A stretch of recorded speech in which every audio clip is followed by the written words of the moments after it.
টাকনুর নিচে প্যান্ট পাজামা লুঙ্গি ইত্যাদি পরে, এই ব্যক্তি তার সাথে আল্লাহ কিয়ামতের দিন কথাও বলবেন না এবং তার দিকে আল্লাহ তাকাবেনও না, তাকে আল্লাহ পবিত্রও করবেন না।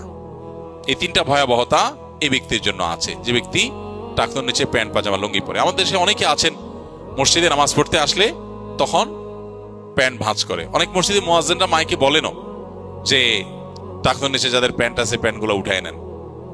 নামাজের জন্য এই কথা কেন বলবেন? এই সম্পর্কে একটা জয়ীফ হাদিস আছে যে মুসবিল ইজারে নামাজ কবুল হয় না। হাদিসটা সহিহ সূত্রে বর্ণিত না।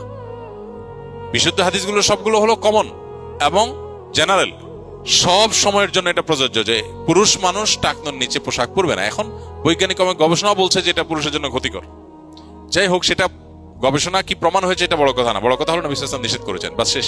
অতএব এই ব্যক্তি, যে ব্যক্তি টাকনুর নিচে প্যান্ট পাজামা লুঙ্গি জুব্বা ইত্যাদি পরে, এই ব্যক্তি থেকে আল্লাহ কিয়ামতের দিন মুখ ফিরিয়ে নেবেন। খুবই ভয়াবহ কথা।